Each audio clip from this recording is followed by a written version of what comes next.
প্রতিবারের ন্যায় এবারও সাহিত্যের কিংবদন্তি লেখকের নিজ জেলা নেত্রকোনায় হুমায়ূন আহমেদের ৭৭তম জন্মদিন উপলক্ষে হিমুরূপা সেজে নেচে গেয়ে আনন্দ শোভাযাত্রা, কেক কাটা সহ গানে ও আড্ডায় সাংস্কৃতিক অনুষ্ঠান হয়েছে।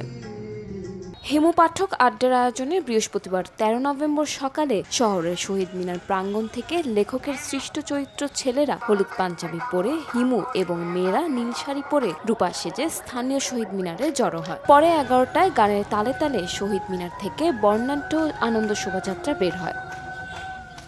আমাদের আজকে হুমায়ূন আহমেদের ৭৭তম জন্মবার্ষিকী উপলক্ষে আনন্দ আড্ডায়, আনন্দ র্যালি এবং সাংস্কৃতিক অনুষ্ঠানের যে আয়োজন করা হয়েছে সেটা আমরা খুবই উপভোগ করেছি। আমরা হুমায়ূন আহমেদের লেখা, হুমায়ূন আহমেদের চরিত্রগুলোকে ধারণ করি। আমরা হুমায়ূন আহমেদের গানে গানে তাকে স্মরণ করার চেষ্টা করি। আমরা আসলে নেত্রকোনার হুমায়ূন আহমেদ নেত্রকোনার সন্তান ছিল, ওনাকে স্মরণ করার যে একটা চেষ্টা সেটা অব্যাহত থাকবে এবং আমাদের আগামী প্রজন্ম হুমায়ূন আহমেদকে ধারণ করুক, এটাই আমাদের প্রত্যাশা। আসলে আমরা প্রতিটা বছর একটা বছর খুব ধৈর্য ধরে থাকি যে কখন এই উৎসবটা আসবে।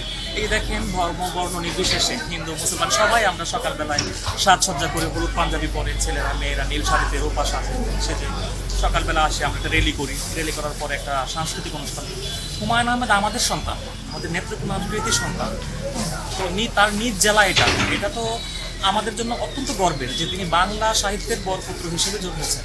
তো এটা আমাদের দায়িত্ব এবং কর্তব্য যে আমরা ওনার জন্মদিন এবং মৃত্যু দিন এগুলো আমরা উদযাপন করে থাকি। তো আমরা ওদের আগ্রহে অপেক্ষা করি যে কখন এই সময়টা আসবে। আনন্দ শোভাযাত্রায় হিমুরূপাদের পাশাপাশি কবি, লেখক, সাংবাদিক, বুদ্ধিজীবী, সামাজিক ও সাংস্কৃতিক সংগঠনের প্রতিনিধিরা স্বতঃস্ফূর্ত অংশগ্রহণ করেন। শোভাযাত্রার নেতৃত্ব দেন জেলা প্রশাসক মোহাম্মদ আব্দুল্লাহ মাহমুদ জামান, পুলিশ সুপার মির্জা সায়েম মাহমুদ, অতিরিক্ত জেলা ম্যাজিস্ট্রেট সুখময় সরকার।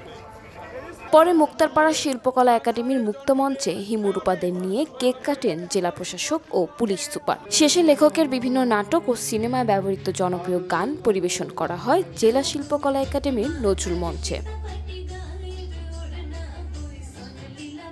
তার এই যে আইডিওলজি, তার যে হিমু কিংবা তার যে লেখনীর মাধ্যমে যে সমাজকে সচেতন করা, এটার মাধ্যমে আসলে যুব সমাজ থেকে শুরু করে ইয়াং জেনারেশন আমরা এক সময় আমরা বই নিয়মিত পড়তাম। সেম কন্ডিশন আসলে সাহিত্যের বড় বড় যে সকল যারা আইডিওলজি ছিল আমাদের সবাই কিন্তু আস্তে আস্তে এক্সপায়ার করতেছে। কিছুদিন আগেও এই যে 3 গোয়েন্দার যে ছিলেন কাজী আনোয়ার হোসেন, উনিও মারা গেছে।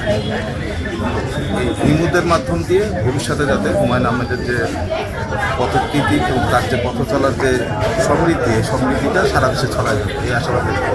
আসলে হুমায়ূন আহমেদ স্যার সম্পর্কে আমি মন্তব্য করতে চাই যে এই ওনার জেলা প্রশাসক হিসেবে আমার এই প্রথম ওনার জন্মদিনে কেক কাটা। আমি অত্যন্ত আজকে আনন্দিত এবং গর্বিত যে হুমায়ূন আহমেদ স্যারের জন্মদিনটা আজকে আমার উপস্থিতিতে উদযাপিত হচ্ছে। আর উনি আসলে কতটা জনপ্রিয় আমাদের সকলের মাঝে, বিশেষ করে ইয়াং জেনারেশনের মধ্যে, এটা পুনরায় করা যায় না। আমার মনে হয় যে আমাদের যে শরৎচন্দ্রের চেয়েও নতুন প্রজন্মের মাঝে উনি বেশি হন। তো আজকে যেহেতু ওনার জন্মবার্ষিকী, উনি আমাদের মাঝে এখন নেই, পরলোকগমন করেছি।